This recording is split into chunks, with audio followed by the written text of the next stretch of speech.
Good morning, everyone. Thank you so much for joining our presentation today. We're really excited to talk about getting the most out of AI. My name is Lauren Bierling, and I'm the Group Director of our Performance Media team here at Collective Measures. We're the team primarily responsible for executing paid search, paid social, and retail media. And our team has been leveraging a number of different AI solutions over the course of the last few years, so I'm really excited to be here today. Hello, my name is Spencer Godfrey. I'm a data engineering manager here at Collective Measures, and I've been leading research and development to both public and private AI solutions and their potential applications within the agency. Who here has been charged by their leadership to figure out how to use AI? I'm sure many of us. I know Spencer and I certainly have. And it makes sense, right? We're all marketers. It's our job to stay on the cutting edge. So today we want to go through the meat of what AI is, how it's already integrated into a lot of your marketing campaigns, and how you can figure out where to go next with AI and communicate that with your leadership. What we're not going to talk about is exactly which AI tools you should be using and where to use them. And there's good reason for that. As we all heard in the keynote presentation earlier today, the rate of change of AI is incredibly rapid. So if we stood up here and talked about the hottest tools, it could be outdated in just a couple of months or even weeks. So instead, we're going to talk about what to pay attention to when you are vetting AI tools to make sure that you can get the most out of them for your business. The definition of artificial intelligence is pretty straightforward. It's a computer system that's able to perform tasks normally requiring human intelligence. So the concept of intelligent machines has been around for centuries. We're just seeing decades of research culminate into our modern understanding of AI. To help make this vague definition a bit more specific, I'll focus on 5 particular abilities that AI has been developed to achieve. So in the building blocks of AI, our base layer is reasoning. Now these are algorithms that are able to make decisions based on rules and logic. They're known as expert systems and have been in use since the 1970s. Next comes learning, specifically machine learning. And these are statistical algorithms that can improve themselves through experience. All right, so these actually date back to the 1950s, but the modern idea of a neural network, which is designed to mimic the pathways in our brains, proved viable in the 80s. Another fundamental skill is communication, and natural language processing is designed for this. These are algorithms that can understand human language. So examples include speech recognition or language translation software. These saw a big boom in their performance in the 90s when the underlying tech switched from using complex expert systems to machine-learned models. A big one is prediction, and everyone knows what a large language model is, right? These power all the chat-like AI services that we use today, and they're effectively word calculators. They're built by calculating the statistical significance between all the words and phrases in a training data set, which could be as big as the Library of Congress, and that gives them enough math to be able to determine what sequence of words and phrases to generate in response to your question. Google actually invented the Transformers architecture for these in 2017, and that caused the big boom in GPT-style LLMs we use today, so thanks, Big G. Last, we have action, and that empowers an AI agent. The trendy name here is agentic AI, but it's really just an AI system that is able to make more decisions and take more actions without human interaction. So practical examples here would be a self-driving car. It can see the traffic stopped ahead. It can decide whether it needs to change lanes or hit the brakes. Another practical example includes automated customer service systems. They can handle a lot of customer service needs without actually requiring any people. So incorporating those abilities, we have this definition. AI being a computer system that can reason, learn, communicate, predict, or act. And I'll emphasize or because not all 5 of these are required for something to be considered AI, but the important factor is that whatever it does, it can do it at the level of a human or better. So it might make you wonder what counts as AI. Who remembers Clippy? This guy would pop up in your Word doc and ask if it can help you draft your letter. It was mostly annoying instead of helpful, but at its core, it's an algorithm trying to determine your intent and offer appropriate support. This was an early form of AI user assistant, right? So if we fast forward to today, we have a wide variety of AI services, all competing for our attention spans and subscription fees, but ultimately it's technology trying to solve the same types of problems. We just have significantly more performant computers and software running them today. Other examples of legacy AI can include junk mail spam filters, or the algorithm found on social media sites that tailors your experience based on what you do. We can consider all of them ancestors to the modern understanding of AI and evidence that AI itself isn't anything new. So, why do we still feel behind the curve on AI? Well, we're still riding its hype cycle. Gartner came up with this way to represent the adoption of a new technology, and I think this applies here. When a new tech has its breakthrough, you see a huge spike in visibility, and that brings a lot of high hopes for impact. After some time, the hidden costs and challenges become more well-known, and then that can sometimes bring some doubt and mistrust. But if the technology is truly impactful, successful adoption continues to grow, and it finds its place in the greater tech landscape. AI has never been more powerful or accessible, and that makes it a very effective marketing term. So coincidentally, we now know that anything can be AI-powered, whether it's a washing machine, rice cooker, or even a toothbrush, right? So thanks to that loose definition of AI, almost anything can have that label stretched to fit. And it applies to more than just a toothbrush. Marketing tools are getting the same types of rebrands. So us being marketers, we can usually tell when an ad is trying a little too hard to jump on a bandwagon. So we need to use our industry savvy to kind of sift through that marketing fluff to find the truly impactful tools and services. So if you have leaders that are asking you if you're using AI today, we have some good news for you. The answer to that question is undoubtedly yes. And the reason for that is because AI has been so integrated into a lot of our table stakes ad platforms for years.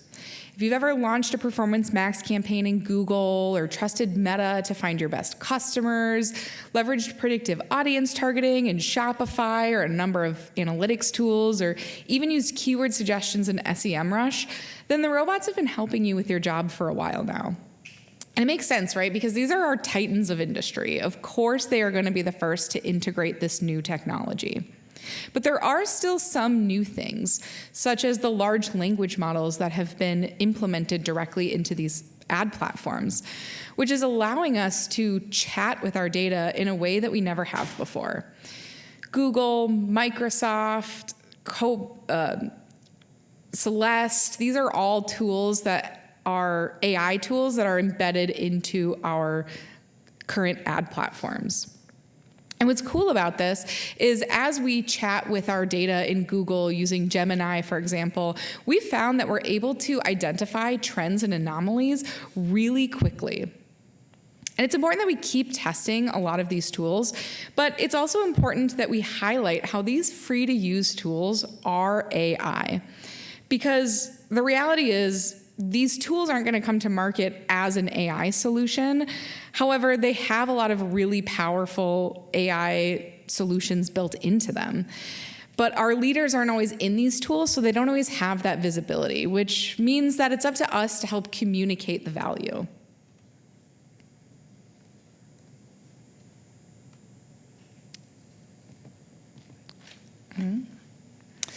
But it's also important for us to recognize that leadership is still going to ask us a couple questions. They're going to continue to ask us if we're using AI because, all of our leadership wants to make sure that we're staying competitive. But our leaders are also going to ask us how we're using AI because they want to make sure that it's actually improving our workflows. And we want to make sure that everyone here can answer all of those questions to help leadership understand that you are using AI, how it's improving your workflows, and where the gaps still exist and third-party tools are necessary. Because that's likely what your leadership wants to see integrated, but you likely want to make sure that you're not just integrating technology for the sake of technology, that you're integrating something that's really going to improve your work streams. So where do you start in figuring out how to integrate all of that? we suggest you start by asking yourself, what are the challenges you're trying to solve? Because AI can do so many things, like Spencer was telling us about, it's important to start with what your challenges are so that you can get an AI solution that fits that specific need. It's important as you vet tools to be wary of any tool that's claiming to be a one-size-fits-all solution. Because the reality is AI is not a silver bullet and it can't do everything for you. Figuring out where the robots can help and where humans still need to intervene will be really important as you vet these AI tools. Let's walk through a few common challenges that marketers face today. Because a lot of these problems might feel familiar, but the solutions are more powerful than ever thanks to AI. Take creative development, for example. This is something that a lot of companies struggle with because it can be not only time-consuming, but really expensive to develop all of the assets you need for your marketing campaigns. Or consider data and insights. Many of us are sitting on mountains of data, but turning that into something digestible, actionable, and that can be consistently replicated, especially when you're cutting it multiple ways for multiple different stakeholders and year over year, can be a huge lift and burden to your teams. And then there's media activation. Finding the right mix, optimizing budgets, and staying agile in the changing landscape feels like a never-ending process. And it's something that we as humans can't always act upon independently because a lot of these ad platforms are taking data out of the hands of marketers and putting them into more black box campaign types. So today we're going to break down each one of these areas and show where AI can help accelerate your work and where human intelligence is still irreplaceable. When it comes to creative, AI can be a really effective way to get things moving, and it's a great place to start as you vet new tools. If your team struggles to produce multiple assets, whether that's adapting different formats, resizing, or building on your past successes, then AI can absolutely help. Because there are a lot of AI tools that can produce multiple creative assets at scale. They can also help identify which creative is working and suggest new content based off of those historical trends. And that kind of automation can take a significant financial and operational burden off of your team, which is likely the exact thing that your leadership is looking for. However, it's important to remember that human intelligence provides something that AI simply cannot, and that's context. When we rely solely on AI to shape our messaging, there's a lot of risk involved. We risk losing nuance, intent, and relevance that really only people can bring. We know that AI needs to be taught, guided, trained by human insight because it's not a substitute for original thinking. So for example, it shouldn't be expected to define your brand narrative or set your brand tone or deliver those big breakthrough ideas. When it comes to your content, Google has said if they catch you publishing 100% AI-generated content, it will not only get demoted, but it simply won't rank. So keeping your content something that is creative and unique will remain really important, and that's something that AI can struggle to do. I'm sure we can all think of some spammy AI-written content that we've seen out in the wild. We also know that AI can reflect bias, and that's also why human oversight remains really critical when thinking about your creative, to make sure that it remains appropriate, brand safe, and culturally relevant. Again, I'm sure we've all seen those bad examples out there, and they can be really hard to see. So ultimately, when you're looking at how AI can help your creative, the best approach is going to be blending AI's speed and productivity with human creativity and strategic thinking. So using AI to derive insight can be really challenging without that full context that we just take for granted. So its strengths are a lot more easily found in the automation of data science practices. Autonomous monitoring systems can quickly detect anomalies or performance shifts and flag them for inspection. Predictive modeling tools can forecast outcomes, allowing strategists to shift from reactive problem solving into proactive decision making. And AI clustering algorithms can automatically group behavioral data for personalized targeting that actually is based on user behavior instead of relying on any demographic assumptions. AI tools can analyze vast amounts of data, whether it's search, competitor content, or demographic targeting information, and identify high profile underserved market segments, or high potential keywords that would be impossible to discover manually. AI automations can handle that time-consuming broad analysis task and free up analysts to focus on what's important, determining what matters, why it matters the most, and what needs to be done next about it. AI tools excel at finding patterns in data, but they can't always anticipate which questions will be the most important to answer given a current reporting interval. While AI can flag statistical changes, it's up to an analyst to pass judgment on whether that's a meaningful trend, acceptable trade-off, or a problem that requires action. Analysts bring essential real-world context to their data, whether it's economic conditions, regulatory changes, or internal initiatives that AI systems may lack. Analysts have to translate this complex finding into compelling, actionable narratives that are tailored for specific stakeholders, emphasizing the right points, and also communicating uncertainties correctly. Analysts are needed to interpret this nuanced context and provide that tailored insight for the business decision makers. And determining what to do next is also a great example of where AI can help in the world of media activation. As we mentioned earlier, media activation is probably where a lot of us are already using AI because it is so embedded into our existing tools. Historically, we've seen that platform AI is able to operate much faster and smarter than humans can do alone. And that's for a couple of key reasons. First is they have access to massive amounts of information that we don't. As we talked about, a lot of platforms are moving towards more black box campaign types like Performance Max and Advantage Plus, and that removes a lot of data out of the hands of marketers. Secondly, our platforms have all of this data in real time. It's always been true that the fastest we can get the data out of the platform is lagged by a few hours, which means that humans are already trying to play catch up. But that's okay, because again, we've been leveraging these at Collective Measures for a long time, and we've seen that these black box campaign types really help hit and exceed our clients' KPIs. Even though it can be really hard to let go of some of that data, leaning into those AI solutions is, again, so great to hit your KPIs. And it's because platform AI is really great at the real-time bidding, budgeting, and audience targeting. That's the exact thing this kind of automation was built to do. But I would be remiss if I didn't talk about the irony of what AI is doing to media activation.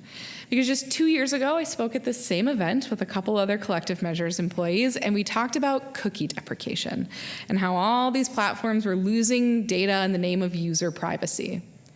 The real kicker there is that cookies were just random anonymous IDs. Fast forward to today, and people are handing over their private, sensitive information to these same platforms.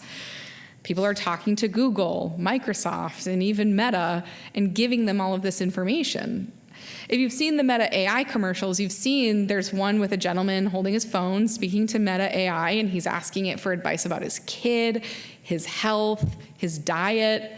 All pretty highly sensitive information, and it's not too hard to imagine a world in which Meta uses that information to enhance its audience targeting. Right now, we're really in the wild, wild west. There's an influx of new, meaningful data being generated at scale. But just like with cookies, the pendulum is likely to swing back in the other direction. So it will be important for us to prepare for that and simply expect that more regulations will come. But that's not to be all doom and gloom. Of course, that's actually good news for us, and this is how we stay employed. We've all activated against media in the ages of big data, and we've also all activated media in the ages of data deprecation. And that kind of nuance is something that makes human intervention really important alongside these platform automation. Because even the biggest platforms like Google admit that their automation works best alongside human intervention.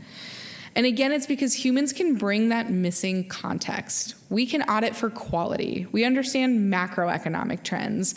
We also understand sometimes we have to balance what the platforms consider to be conflicting KPIs, like last click revenue and new customer acquisition.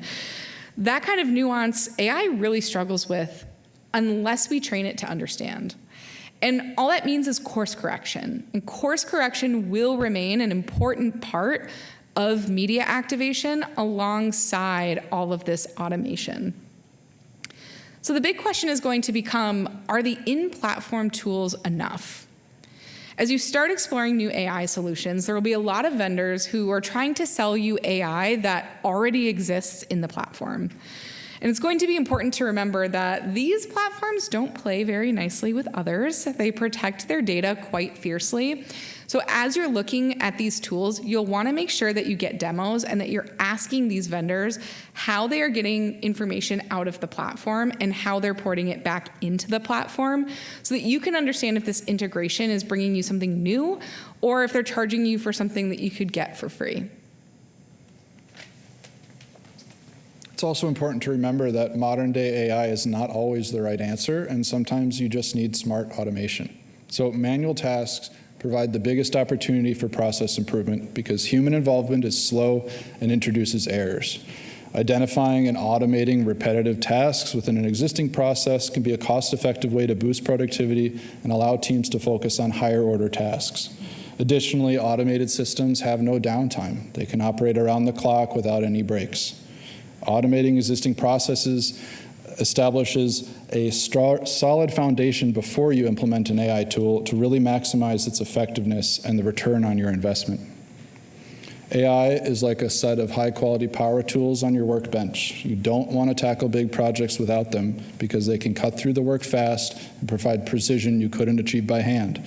But you're the craftsman and you're deciding what you're making, and you know when to set the tools down for something that requires a human touch. Not every tool is made for every job, and the same goes for AI. Some are highly specialized and others more general purpose. So knowing which tool fits which job matters, and another reason why trying them hands-on is essential. Also, tools have learning curves. We've learned that prompt engineering techniques alone can go a long way to communicate additional context with an AI that doesn't have it built in and really improve results. So we hope this presentation has alleviated fears of AI replacing us. Instead, we can be focused and excited to let AI handle the parts of our jobs that we dread, the tedious and repetitive. Let AI clean the data, let it handle the large-scale rules-based tasks that benefit from its speed and consistency, and in doing so, you can free yourself up to focus on the fun, strategic, high-impact parts of your role, whether it's setting goals, thinking through business implications, or guiding the long-term direction. In summary, here are some suggestions for all of you. AI is already embedded in most of the tools you work with, so before you start shopping, take inventory of what AI capabilities are already at your fingertips. There's a high potential that you're paying for software that can already do a lot of these things for you. Next, identify specific problem areas. Where are teams spending too much time on repetitive work? What processes create bottlenecks or introduce errors? Identifying these pain points will guide you towards effective solutions rather than just chasing current trends. Remember that automation is your friend. Pursue solutions designed to enhance human processes and making them more efficient rather than attempting to replace them entirely. Most of our successful implementations augment a team's capabilities, handling the tedious work and allowing them to focus on action.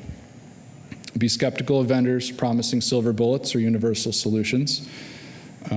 Effective AI solutions are usually highly specialized, so if it says it can do everything, it likely can't do anything particularly well. And finally, take full advantage of tech demos and trial periods whenever possible, because it's the only way that you'll be able to verify it fits your workflow and delivers its promises. So the best AI investment is one that you've tested thoroughly before any commitment. Questions?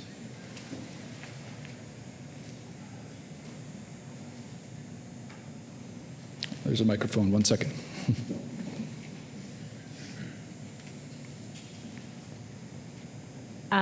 I don't really know how much of a question this is, but more of like a breath of fresh air because just being in like the paid social space, my husband actually works for Microsoft selling AI, and seeing some of the work that he's doing with his customers with it, I was like, oh my God, like, is this going to take over and take away our jobs in the marketing world? So this is like kind of like a breath of fresh air just to see like, yeah, no, AI can't do what us humans do 100%. So it was nice to see that. Good. Yeah, AI is a great technology. It can do amazing things, but people are pretty amazing too.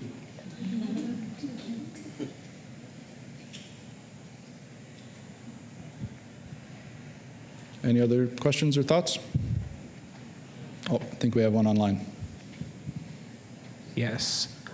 Do you have any thoughts on how to strike the right balance between using AI for automation, or automating tasks, and maintaining a human touch in your marketing, particularly in areas like customer communication or brand voices? Yeah, absolutely. I think that leveraging AI again to do the tedious, the repetitive, talking about customer communication, FAQs is a really great place to start. But I'm sure we've all talked to those 100% agentic customer service bots before and felt some frustration. So especially with the technology we have today, we would probably recommend that there's some level of human oversight there, whether it's monitoring some of those questions or still the ability to get a human on the line with someone from a customer service standpoint would probably be really important.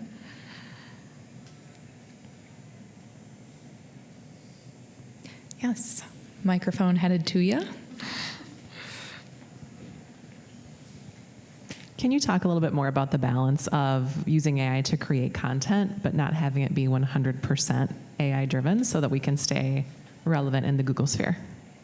Yes, that's a great question. And I think prompts and using it like you're chatting with someone and chatting with your data is what's really going to help, instead of saying, write me a page all about, end tables, and then just taking and lifting that, but asking it, what are common questions that people have around, their living rooms and their spaces, and do people care about measurements and sizes, and leveraging it, the way you would, speak to a customer and get that information, and then taking all of that and distilling that and making it something that's unique from your perspective, I think is the best way to balance that.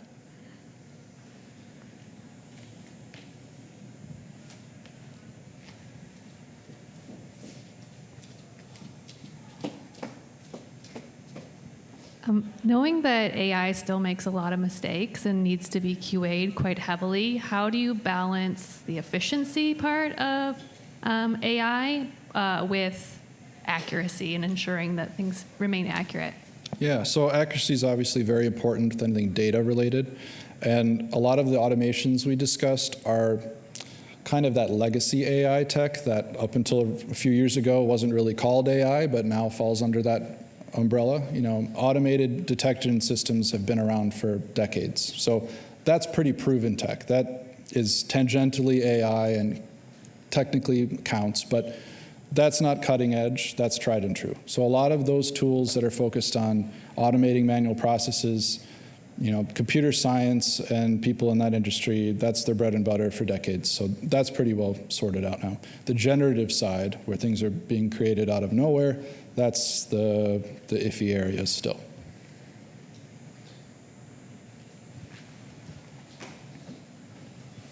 As you showed us the hype curve of AI, what predictions do you have as we kind of dip in the hype and then plateau as an industry?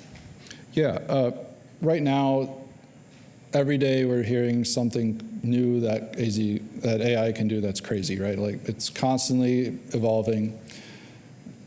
I also think a lot of us know that it has problems still.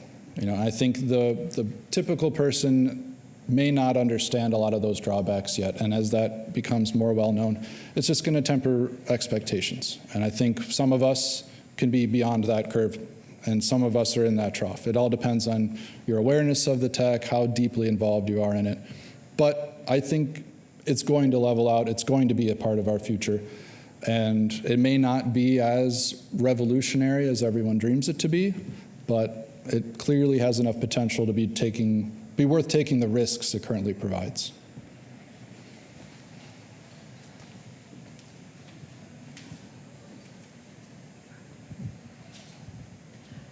Do you think that collective measures will create their own AI agent at any point? Are you exploring that? Depending on your definition, we may already have.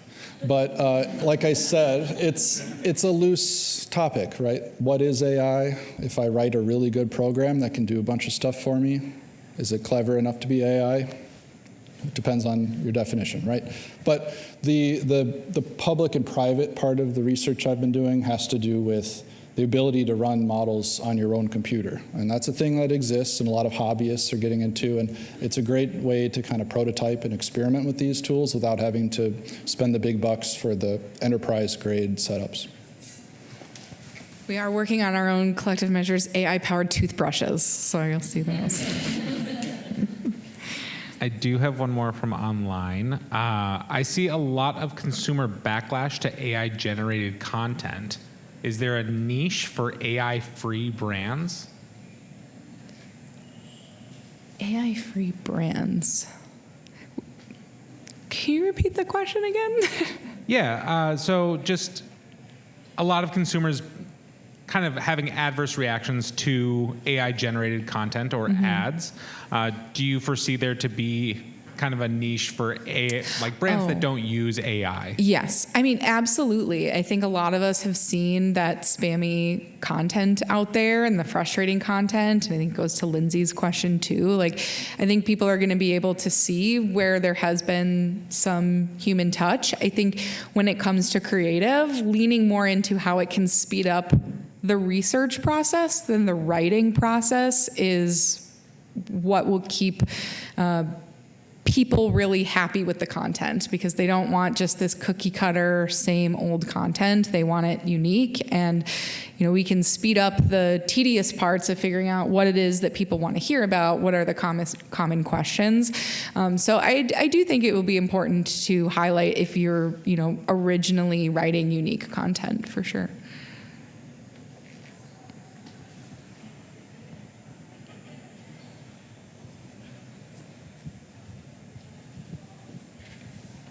Hi. First of all, thank you guys for that presentation. But secondly, how would you go about, let's say you're onboarding a junior member and drawing that fine line between recommending utilizing AI in their work versus needing that human touch?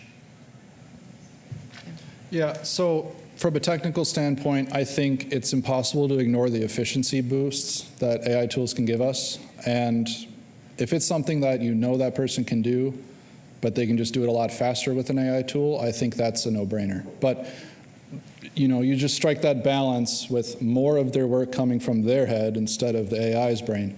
And until you can trust them to know where that line needs to be drawn themselves, you can let them take on more and more automations so that they can take on the responsibility from whatever tools they're using.